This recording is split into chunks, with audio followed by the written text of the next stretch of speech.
Hi guys, welcome to our daily encounter. Today we read in the Old Testament about a time in which the king of Judah dies. That is Ahaziah. And normally when a king would die, one of his sons would immediately take over the kingship. But in this particular case, one of his sons doesn't take the throne, but Ahaziah's mother, Athaliah. And in doing so, she works against the will of God. God had established that it would be the sons of David that would take over the throne, but she usurps this authority and takes it upon herself to rule over Judah. And she not only does that, but she also puts to death Ahaziah's sons. All but one. And Jehoshabeath actually saves Joash and hides him away from Athaliah, and therefore he is saved from her destructive work. But then as we get into chapter 23, we find that Jehoiada, the priest, takes courage, and he says, it's time for Joash to be crowned king. And so he, in a very systematic way, appoints people, puts people in the proper positions. He's got gatekeepers. He's got people to enter into the house. He's got people to surround Joash when he's actually brought out. And he's very careful to make sure that all of his ducks are in a row, so to speak, to make sure that Joash is protected and that their crowning of Joash is a success. Well, he's right. And they actually do successfully crown Joash as the king. But when this happens, Athaliah comes out and yells, "Treason, treason." And so they send and actually have her killed.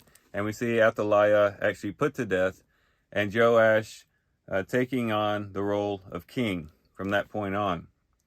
And as we consider this story, we can find a lot of similarities between what happened in this whole scenario and kind of the whole situation of humanity in connection to the kingship of Christ and Satan as well.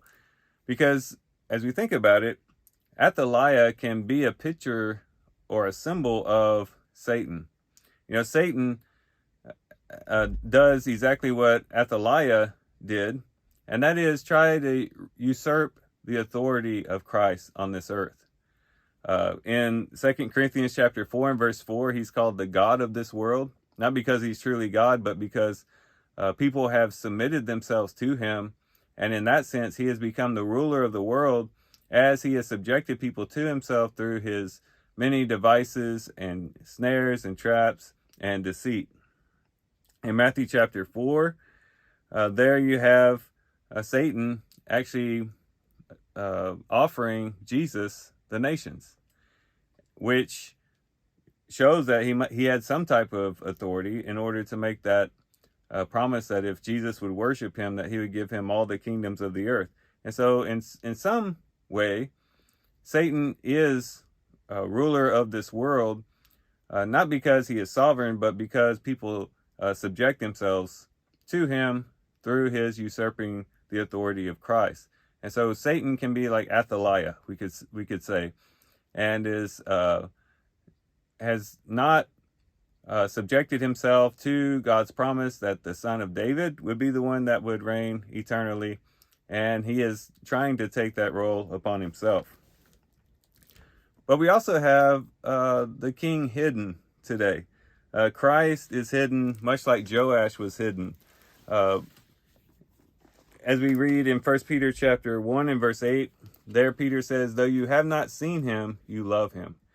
Jesus was very visible when he was physically here on the earth. As he ministered for 3.5 years, people saw him, they listened to him teach. They even saw him being crucified on the cross. They saw him being buried, and they also saw him resurrected. But once he ascended into heaven, with a few exceptions, people no longer saw him visibly. And he's, in a sense, hidden in the hearts of the believers, his life being manifested in them, but in a hidden way, much like Joash. But one day he will be revealed, and we'll talk about that in a moment. But there's this time in between when Christ is hidden and when he will be revealed that pertains to our own lives. And in the way that Jehoiada responded to this situation is very similar to how we should respond in the situation that we're in today, where we have a person who's trying to usurp the authority of Christ, and in this time in which Christ is hidden, but in which we anticipate one day him being revealed. One of the things that we see that corresponds to this is in chapter 23 and verse 3, where it says, "Then all the assembly made a covenant with the king," that is, with Joash, the king, "in the house of God. And Jehoiada said to them, Behold, the king's son shall reign, and the Lord has spoken concerning the sons of David," or as the Lord has spoken concerning the sons of David. So Jehoiada is saying, look, the king, the son's king, is going to reign just as God had said. He said that the sons of David should reign. And so they entered into a covenant to make this Joash king. And the same thing is true with us as well. We have entered into a covenant through our recognition of the kingship of Christ. In Hebrews chapter 8, verses 8 through 10, we have the Hebrew writer basically giving us the new covenant that we're in through our faith in Jesus Christ. But we also recognize the rightful king, as they did. It said that they made a covenant with the king, and they said, Behold, the king's son shall reign. And we too recognize the kingship of Christ. We say God's son shall reign. And even today we submit to that kingship, to that rule. Today, knowing that one day that rule will fully be manifested when he comes again.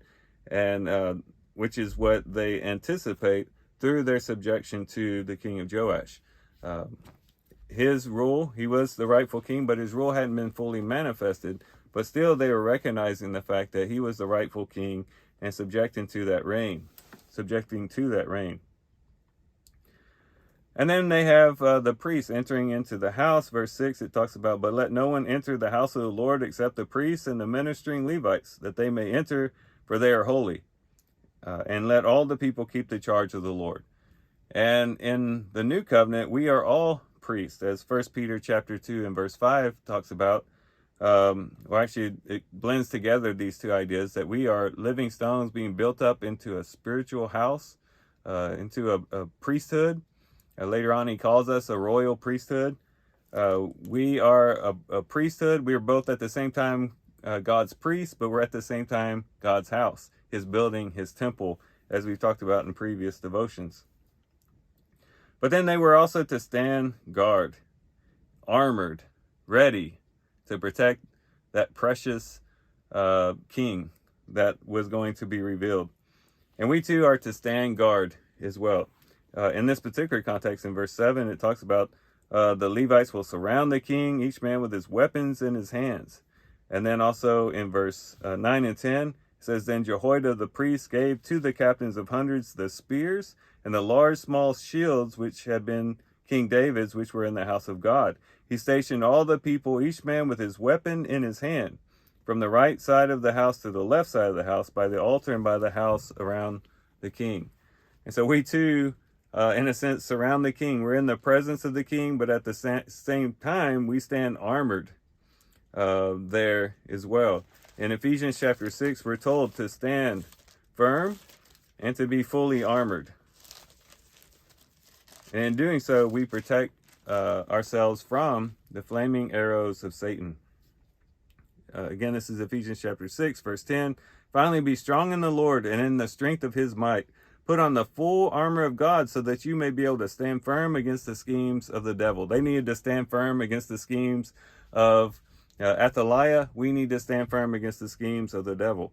For our struggle is not against flesh and blood, but against the rulers, against the powers, against the world forces of this darkness, against the spiritual forces of wickedness in the heavenly places.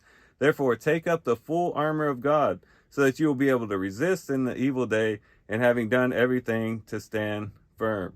And then he goes on to describe how we become fully armored and ready to stand firm and to withstand the schemes of the devil.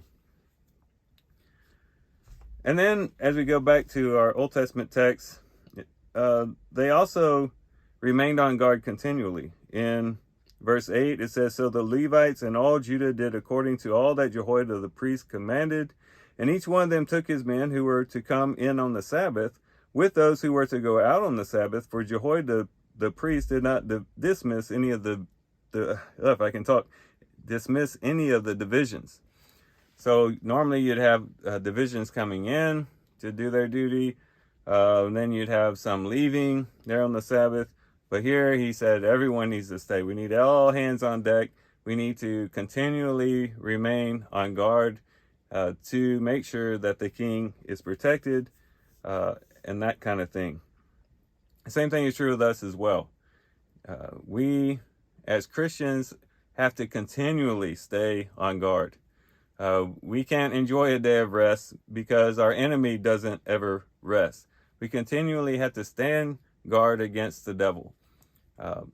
Even though physically we might be resting in particular situations, spiritually we should always be on guard, always watchful, always careful, knowing that the devil lurks about like a roaring lion seeking someone to devour, as Peter says. But then we do get to the point in which Joash is revealed. In verse 11, "Then they brought out the king's son and put the crown on him and gave him the testimony and made him king. And Jehoiada and his sons anointed him and said, 'Long live the king.'" And that's the day that we look forward to, the day when God's son, Jesus Christ, will be revealed. He'll come out of the palace. He'll come out of heaven and be fully revealed, and every eye will see him, and every knee will bow, as Philippians chapter 2 teaches us. Christ will be revealed. 1 Peter chapter 1 and verse 12 talks about when his glory is revealed. And that's a day that we anticipate. Right now, he's hidden. He's hidden in our hearts. He is working in our lives, but it's in a hidden way. But we look forward to the day when he will be fully manifested, fully revealed, and he will be crowned king. And he will rule over the new heavens and the new earth that he has prepared. But then not only that, we have Satan will be destroyed, just as Athaliah was destroyed. And in Revelation chapter 20 and verse 10, we see that Satan will be cast into the lake of fire. And so he too will be destroyed like Athaliah was.